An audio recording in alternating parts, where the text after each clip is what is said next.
Hello there. I hope you've all had a nice spring weekend. This is White Ash Flies with Colin Mahoney. Thanks for listening. And today, another installment of Zander's Sunday Sauce, featuring La Corona, a sonnet sequence by John Donne. You can follow White Ash Flies on SoundCloud, Spotify, and on Twitter at Colin Mahoney15. And now, John Donne's sonnet sequence, La Corona, on White Ash Flies. 1. Deign at my hands this crown of prayer and praise, weaved in my low devout melancholy. Thou which of good hast, yea, art treasury, all changing, unchanged Ancient of Days. But do not, with a vile crown of frail bays, reward my muse's white sincerity.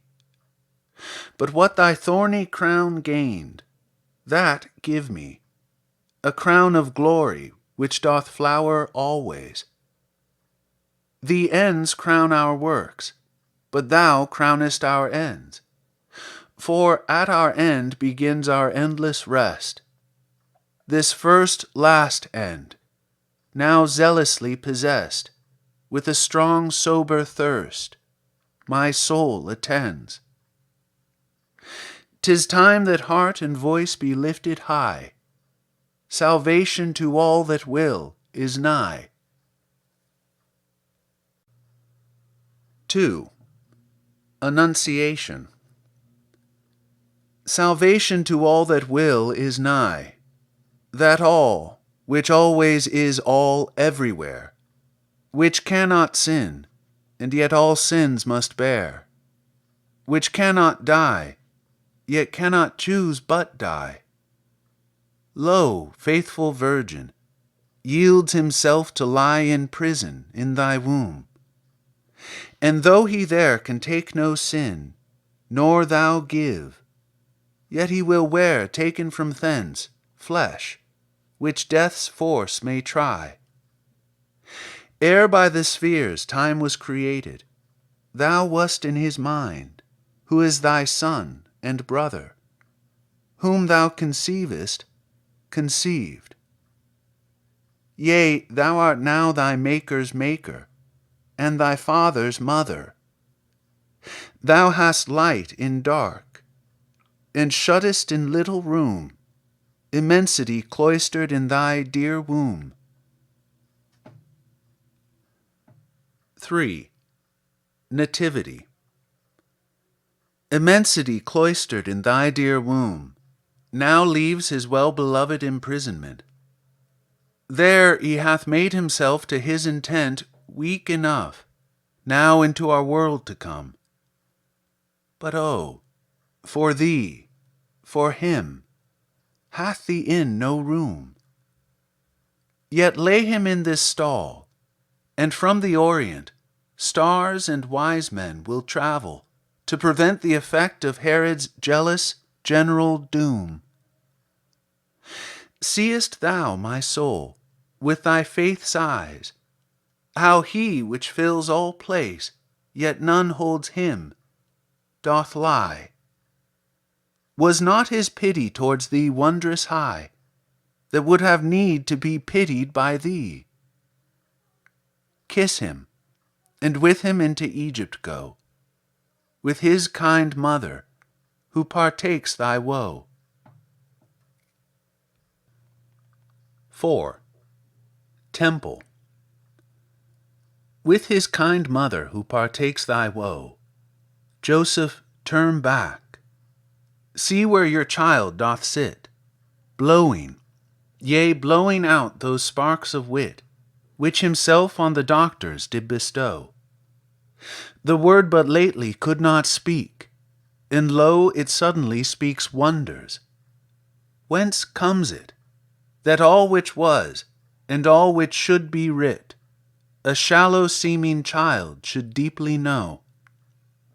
His godhood was not sold to his manhood, nor had time mellowed him to this ripeness. But as for one which hath a long task, 'tis good with the sun to begin his business. He in his age's morning thus began, by miracles exceeding power of man. 5. Crucifying. By miracles exceeding power of man, he faith in some, envy in some begat. For what weak spirits admire, ambitious hate. In both affections many to him ran.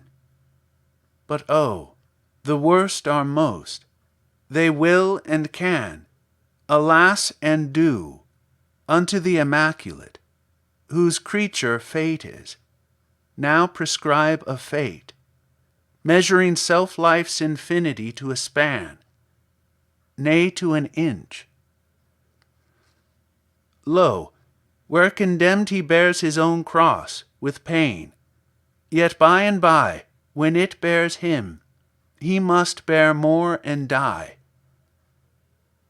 Now thou art lifted up, draw me to thee, and at thy death, giving such liberal dole, moist, with one drop of thy blood, my dry soul.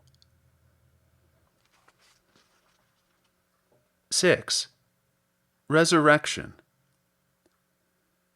Moist with one drop of thy blood, my dry soul shall, though she now be in extreme degree too stony hard, and yet too fleshly, be freed by that drop, from being starved, hard or foul, and life by this death abled shall control death, whom thy death slew. Nor shall to me fear of first or last death bring misery, if in thy little book my name thou enroll. Flesh in that long sleep is not putrefied, but made that there, of which and for which 'twas. Nor can by other means be glorified. May then sins sleep, and deaths soon from me pass, that waked from both, I again risen may salute the last and everlasting day. 7. Ascension. Salute the last and everlasting day. Joy at the uprising of this sun, and sun, ye whose just tears or tribulation have purely washed or burnt your drossy clay. Behold the highest, parting hence away, lightens the dark clouds which he treads upon. Nor doth he by ascending show alone, but first he, and he first enters the way. O strong Ram, which hast battered heaven for me, mild Lamb, which with thy blood hast marked the path, bright torch, which shinest, that I the way may see. O, with thine own blood, quench thine own just wrath, and if thy Holy Spirit my muse did raise, deign at my hands this crown of prayer and praise.